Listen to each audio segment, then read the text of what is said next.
I think one thing it tells us is that this competition between the US and China and AI is like a long marathon. You may start out the fastest runner, but you may actually not be the one who wins at the end. And I don't even think we're at like a quarter way through this race. So I think it's really just getting started.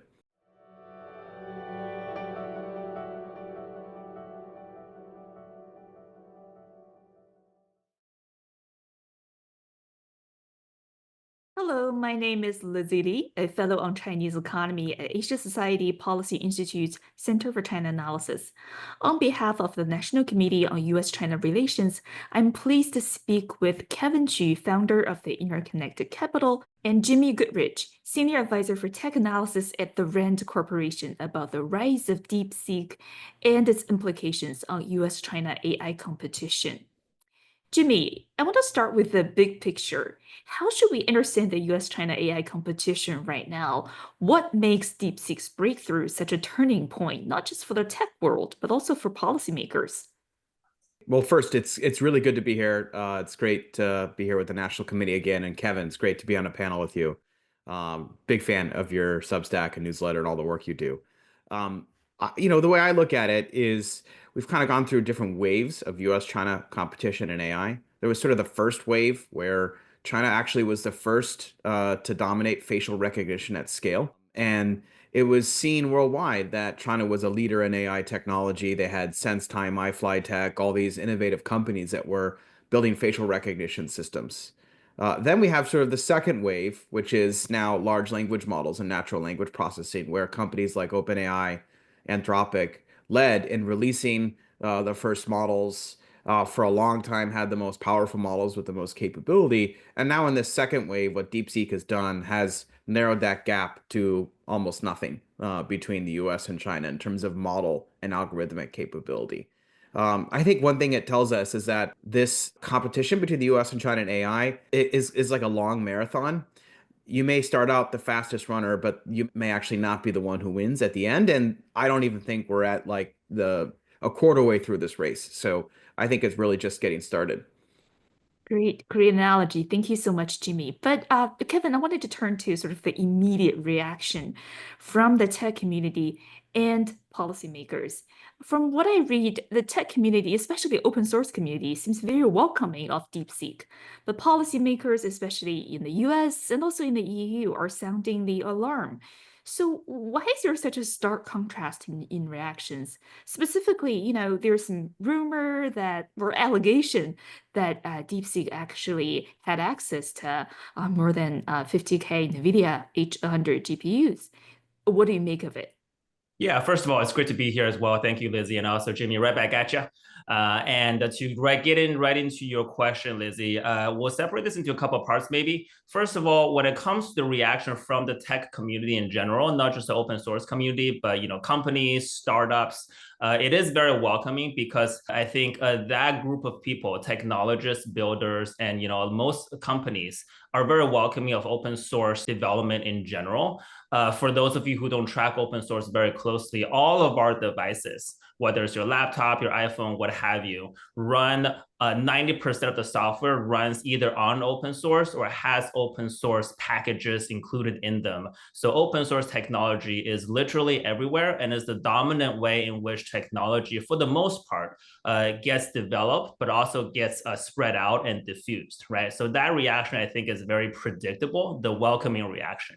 Now, why does the policymakers in the various capitals around the world get wary about open source? I think there are two reasons. One, I do think policymakers in general have a fairly, I would say, poor understanding of how open source really works, even though a lot of government software actually also runs on open source. The United States government actually open sourced its own code, at least at some point in the past as well. So there's a pretty healthy kind of positive sum, relationship there, right? But I think when we wrap AI in particular in the safety discussion, open source does become a kind of a scary topic that I think needs more understanding, which is why I'm glad we're doing this, which is that open source in general legal does not imply that there's just all these secrets, all these trade crafts, all these IP that anyone can just steal and then kind of do terrible things with. This is not to say open source does not have its risks, but generally speaking, and this is a bit counterintuitive, open source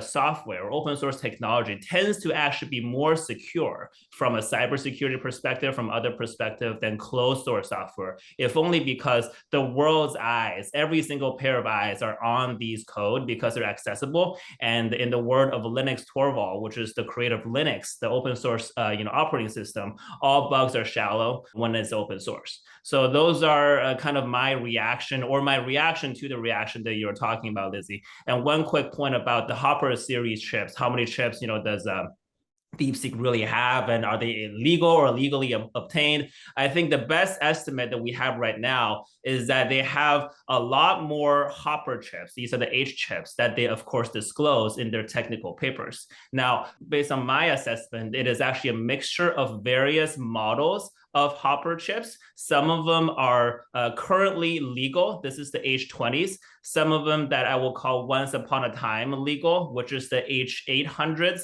that was allowed and then banned in between two different rounds of export control. And then some of them are the H100s, which was banned to begin with. And there's of course a lot of analysis, and Jimmy has done great work on this topic in particular, on how did the banned chips got to DeepSeek and potentially other Chinese labs as well. I think the market really had this big panic moment, which was like, oh my gosh, all of a sudden a company or anybody really with a garage and a few hundred, maybe just a few thousand NVIDIA chips can now train the world's most powerful AI algorithms. I think now that the dust has settled, people realize it's more complex than that. DeepSeek started with 10,000 NVIDIA A100s, one of the first companies in Asia to have that many NVIDIA A100 chips. They have years of learning and experience on how to do high performance computing, data center engineering. They've published a number of innovative patents in how they're building their own networking technology for their own data center. And the rumor is they have a much larger Hopper-based data center. We don't know the actual numbers. I've heard 10,000, 50,000, but given how easy it is to smuggle these chips in and how many other companies around China have these chips, at the minimum, DeepSeek is going to be using some sort of cloud service provider with GPU cloud services, because the key thing that they do is they have their engineers trial and error in their own data center, in others' data centers, to figure out what works and what doesn't. And if you don't have a large computer that has a lot of computing resources available to you, you can't trial and error your way down to that small number of chips that DeepSeek ultimately claims they trained R1 on. So they had to start at the minimum at a much larger foundation to get to that smaller number of chips. Now, people have recreated R1 on very minimal computing resources, but recreate is different than retraining, or different from re-inferencing. And so far, we haven't seen anybody been able to do that with a small amount of compute yet. Fantastic. Thank you so much, Jimmy. And that brings us to the question of what's next for export controls. As you know, Senator Josh Hawley recently introduced the Decoupling America's AI Capability from China Act, which seeks to ban both imports of AI technology developer produced in China and exports of U.S. AI technology to China. So, Jimmy, how feasible do you think this legislation is in practice? And if it were to be enacted, what would be the implications for U.S. and Chinese AI development? Well, some of the policymakers on Capitol Hill, their belief is that there is a gap in current U.S. export controls to China. Remember, in October of 2022, the Biden administration imposed sweeping controls on AI chips and semiconductor manufacturing to the PRC. They then updated that control in October of 2023 and then in December of 2024. So it's been an annual cadence updating. The original control controlled something known as memory bandwidth, but not the processor performance. So what it allowed is companies like NVIDIA and AMD and Intel also built workaround chips to build a chip with high processor performance, but they limited the memory bandwidth. And that was still very good for training. And so for a year, from October of 2022 to 2023, companies were able to get these very effective workaround chips. But to this day, the administration has not restricted the lower performance but high memory inference chips. Now, if you think about it, AI is about two parts. It's training the model, but it's also deploying the model. And deploying the model requires a lot of computing so that thousands, tens of thousands, hundreds of thousands, millions of users per minute can access your model and query it. If you've sat there and waited for an answer, or companies might charge you a higher price to get you a faster response, that's because you're using more compute. Um, and so to be a winner in AI, it's not just about training the best algorithm, but diffusing it in your economy. And diffusion is a scale game. And so what the policymakers have called for is that the chips specific for inference to be restricted for sale to China. And we saw a letter from the Select Committee on the Communist Party of China from the House. And then now we've seen the Senate side respond as well with Josh Hawley and surprisingly Elizabeth Warren, two people I didn't think you'd see them on a joint letter, Republican and Democrat, both calling for the inference-based semiconductor chips to be restricted, including the H20. Now that would be done by the new Trump administration. The new Commerce Secretary, Howard Lutnick, in his testimony, did signal he wanted to be tough on China and he didn't want companies like DeepSeek to get access to U.S. tech. But it's still, I think, too early to tell what direction the Trump administration is going to go on this.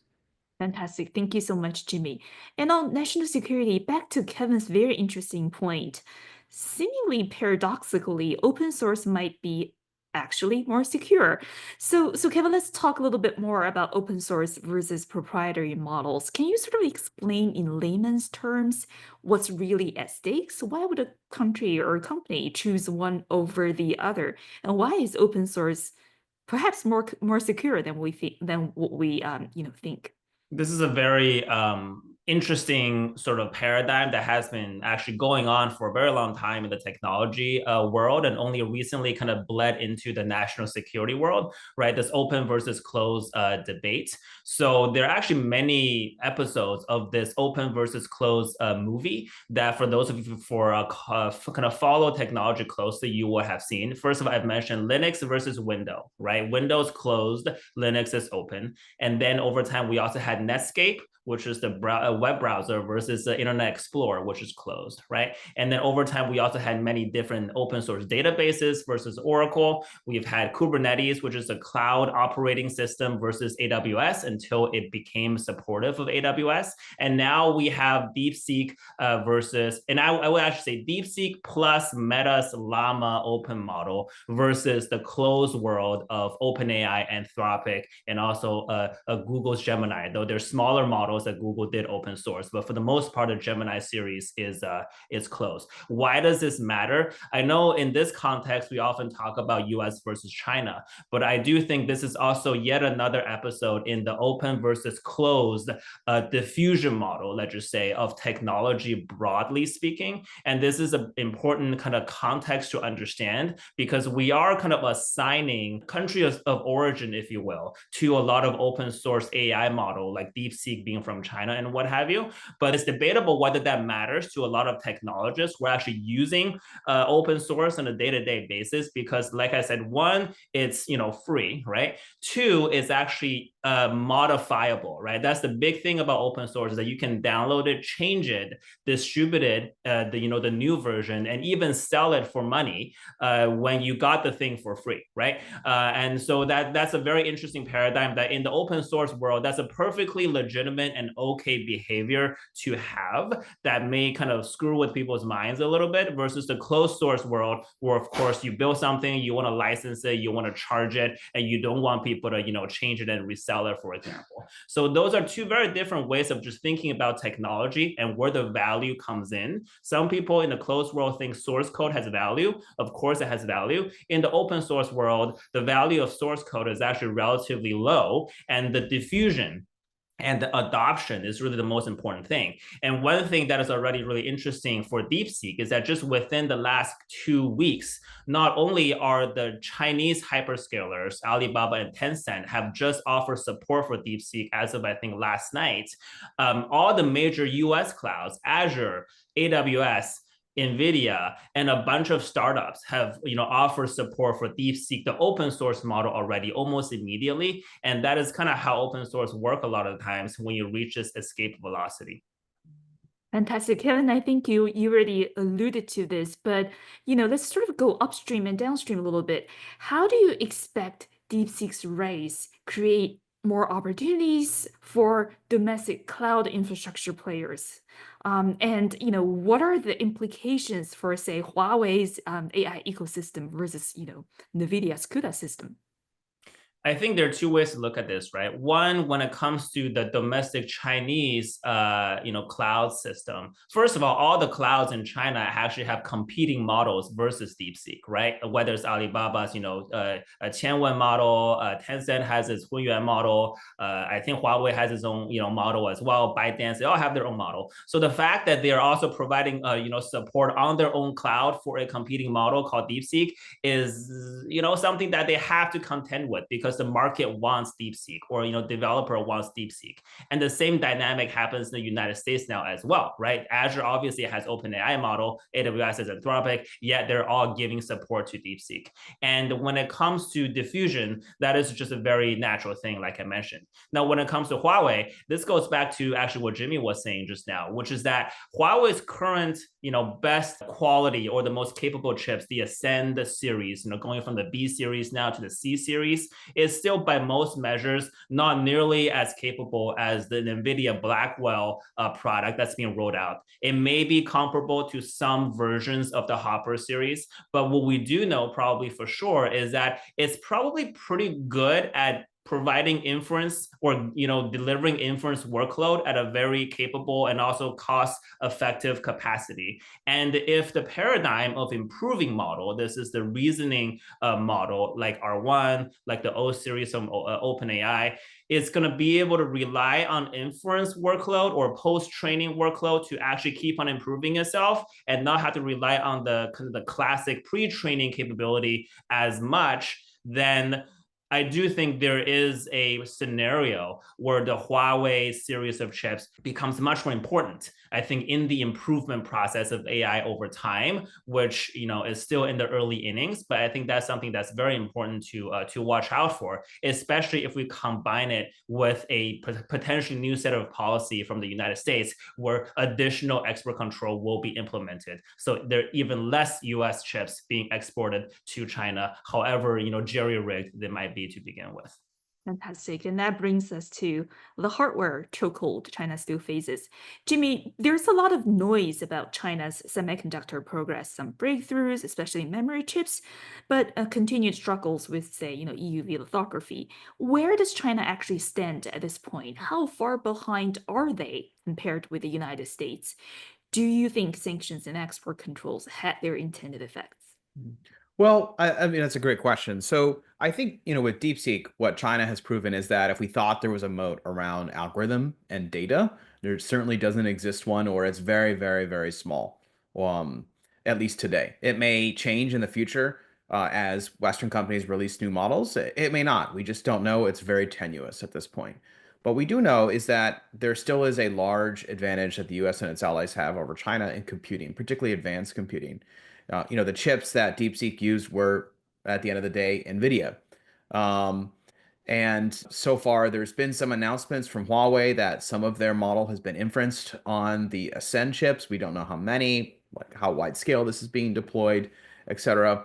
But we do know that China has been more or less stuck at seven nanometer plus slash 6 nanometer technology, which is now already several generations behind the state of the art, which is 3 moving on to 2 nanometer by TSMC, Samsung, and then Intel, sort of in that order. And then in advanced memory, while companies like CXMT are making a lot of progress, they're rolling out technology that's 3 or 4 years old. DDR5 is the most recent DRAM technology. And there's no yet known indigenous high bandwidth memory that China is yet producing. So, the export controls, particularly the restrictions on equipment like extreme ultraviolet lithography, the equipment that the Dutch, the Japanese, and the US restricted in October of 2022, 23, and 24, I think those have had a bite on China. They've both constrained the ability to advance technological progress rapidly, but also scale up their production to be able to meet their domestic demand. The fact that Huawei had to go out and illegally access TSMC to produce their chips, I think, is a signal that they're having some trouble back at home. Thank you so much, Jimmy. And Kevin, back to you. We are seeing, industry leaders like NVIDIA executives talking to the Trump administration. There's ongoing investigations about whether DeepSeek actually violated U.S. export control policies. What kind of policy moves do you expect next coming from DC?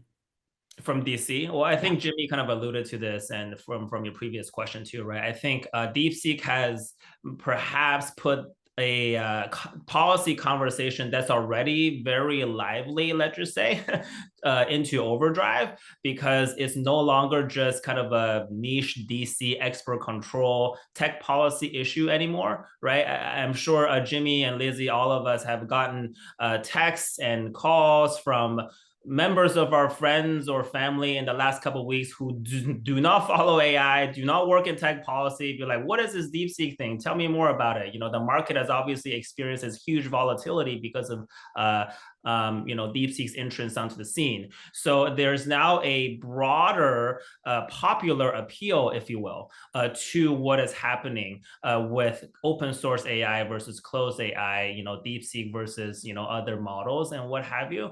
And I think it will be a very high kind of profile issue. And it's hard to predict what will happen.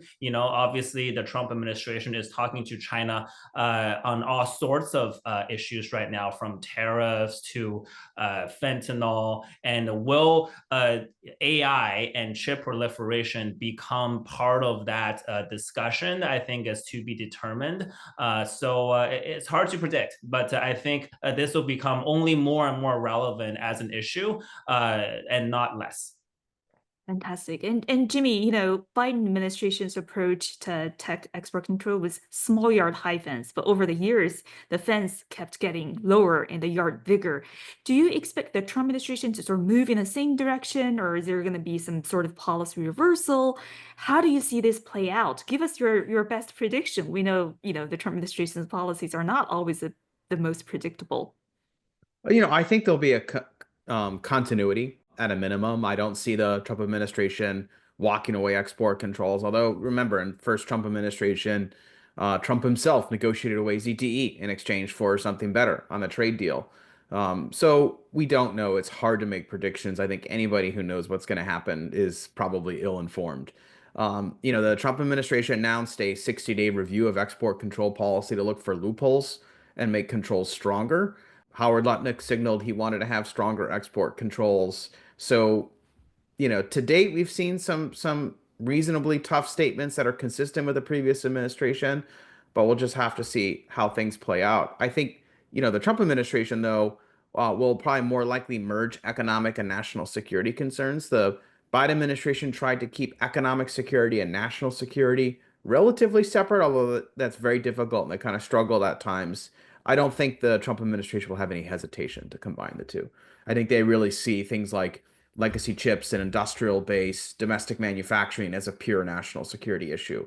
Whereas the Biden administration agreed it was security, but they kind of caveated in saying, well, there's this really important national security over here, and then there's this economic security, which is slightly different.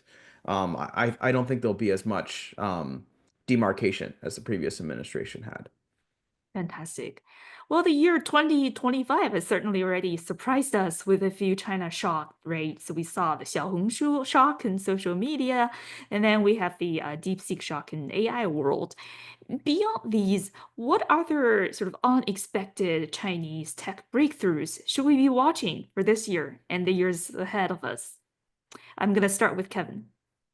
Well, I think nature of the question is to predict the unpredictable, right? Though I would say, as far as DeepSeek is concerned, even though I think it kind of shock everyone again by surprise, for those of us, Jimmy, myself, and a few others who follow the Chinese AI ecosystem closely, they've been on the scene for quite some time and making breakthroughs, starting with their version 2 large language model paper that was released mid last year, right? So I think as far as shock, I don't believe there's a real shock if you really pay attention. And there is still enough attention, enough information coming out of China that if you really really care about this issue. Nothing is entirely surprising, right? And I think one company that we'll call out that is not exactly a shock, but I do think hasn't really been mentioned in the context of AI a lot that I'm watching very closely is Xiaomi. So Xiaomi has actually scooped up quite a few very capable people from DeepSeek to lead its AI division. Lei Jun, the founder of Xiaomi and a bunch of other companies in China, has very kind of high-profile ambition to also be a player in this wave. And what's interesting about Xiaomi is that for folks who follow the EV world, its EVs have really jumped onto the scene as a very quality product that is, going sweeping around the world, ex-US, of course. And with its smartphone, its kind of smart home devices, it has a very strong install base in a lot of places, not just China, where it can diffuse, right? Again, diffuse and adopt AI in very interesting ways in the consumer setting. And if you think about where that's going, from a shock perspective, there could be a lot of interesting consumer experiences that's AI power from Xiaomi that we might not have experienced or even expected. And also when it comes to research in general, perhaps you get some really interesting large language models coming out of Xiaomi that will be again another thing to look at. Right, and for our audience not familiar with the company Xiaomi, it's actually a company that's really plugged into various tiers of the Chinese consumer market. So echoing Kevin's point, Jimmy, what's your expectation? What are the next DeepSeek that we should be on the lookout for? Well, China certainly made a point to try and remind the world of its technology prowess over the holidays. Remember, it announced, or it didn't announce, it had its test flight of a new sixth generation fighter. In fact, the same week that DeepSeek was announced, China also announced a successful 1,000 second plus ignition test for nuclear plasma fusion. There was a claim that one of Chinese microsatellite companies reached, double the bandwidth of a downlink speed for something similar to Starlink. So I don't think there's been any proof, but it kind of felt like to me that the nationalist media in China was certainly trying to hype up a lot of Chinese advances. We're coming to the close of the 5-year plan for the 14 5-year period. And so I expect to see a lot more both on the government side in terms of a number of big projects that they've been underway, digging boreholes, building fusion reactors, etc., announcing success and initiation of some of those projects. But what's interesting is the innovation from DeepSeek didn't come from a government plan. It didn't come from a government grant or subsidy. It came from a private company that was doing quant trading and then transitioned to building these AI models. So, I'm with Kevin. I think the place to watch are the innovative private companies. And the big question is, are they going to have the room, the financing, the capital, regulatory breathing room to be able to accelerate their development? One of the big questions facing DeepSeek is now that the party is paying attention, and the founder attended the same day R1 was released a meeting with Li Qiang, the Politburo Standing Committee member, at a state council meeting. Is the party going to allow them to have this sort of unchecked AGI vision to remain? And if not, then what does that mean for the future of their development and other Chinese private companies? Fantastic. So, DeepSeek now is sort of, within the attention span of Zhongnanhai. Probably it's going to get more resources, but is it going to stay open? Do Chinese policymakers actually understand open source? Those are the questions I have. This has been a terrific discussion. Thank you to you both. Unfortunately, we have run out of time. Today's discussion is very insightful. I certainly learned a lot. Thank you for sharing your insights on DeepSeek and also the future of U.S. China AI race. If you enjoyed it, we hope you will join us for future national community programs.